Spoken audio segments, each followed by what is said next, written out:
La poesía desde los años 70 a nuestros días. Comenzamos por el contexto histórico.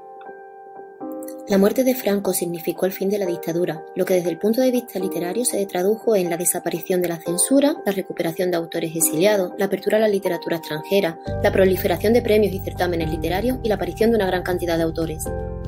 Empezamos con la década de los 70 en la que aparecieron los novísimos. En 1970, José María Castellet publica su obra Nueve Novísimos, donde recoge los nombres de los poetas que integran esta nueva generación, y entre los que destacan José María Álvarez, Félix de Azúa, Guillermo Carnero, Perkin Ferrer, Antonio Martínez Sarrión, Ana María Moix, Vicente Molina Foix, Manuel Vázquez Montalbán o Leopoldo María Panero.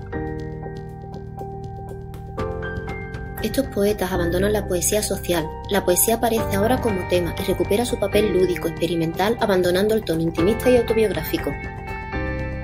Otras características son la absoluta libertad formal, la aparición de elementos surrealistas y ambientes y paisajes exóticos al gusto modernista, el empleo del collage, las tipografías diversas o palabras en otros idiomas y la influencia de los medios de comunicación de masa, la música clásica, la mitología, el arte, el amor y el erotismo, la crítica y la denuncia, la alusión a los conflictos de la época o la situación moral y material de España.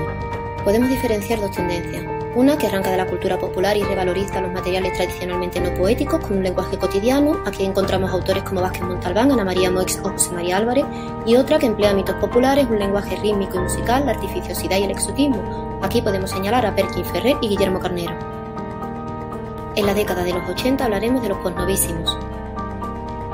El término posnovísimo fue empleado por primera vez por Luis Antonio de Villena en su antología Posnovísimo, donde se recogían nombres de autores que ya habían sido incluidos en la antología Las voces y los ecos de 1980, como Julio Llamazares, Luis Antonio de Villena o Juanjo Aristi. Todos estos autores entienden la poesía como vehículo de comunicación. Esta poesía se caracteriza por la vuelta a las estrofas y rimas clásicas, un lenguaje que tiende a ser coloquial, el estilo sencillo y preciso, la imitación de las técnicas de mercado y la publicidad, el empleo del humor, el pastiche y la parodia y la preferencia por asuntos y situaciones realistas y verosímiles que afectan al individuo moderno. Podemos señalar distintas tendencias como el neosurrealismo, que supone una recuperación de este movimiento de vanguardia con composiciones de imágenes innovadoras en las que destaca la irracionalidad del lenguaje. La autora fundamental es Blanca Andreu, con su obra de una niña de provincias que se viene a vivir en un chagal. Otro movimiento es el neorromanticismo, que recupera temas como la noche, el misterio de la naturaleza o la muerte. El autor más importante es Antonio Colinas. El neoruralismo, poesía épica, refleja la naturaleza hostil y vincula las experiencias personales con la épica. El autor fundamental es Julio Llamazares y su obra La lentitud de los bueyes. El sensualismo, poesía erótica, es una poesía desde un punto de vista femenino, con autoras como Aurora Luque o Ana Rossetti, con indicios vehementes. El decadentismo, culturalismo, una poesía culta y refinada, y el autor fundamental Luis Antonio de Villena. El minimalismo, poesía conceptual o poesía del silencio, entronca con la poesía pura. Son poemas breves que se caracterizan por la depuración del lenguaje y el hermetismo y que buscan lo esencial de las cosas. Es un grupo de autores que se reúnen en torno al grupo canario de Andrés Sánchez Robaina y están recogidos en la antología La prueba del 9, como Olvido García Valdés y Miguel Casado, entre otros.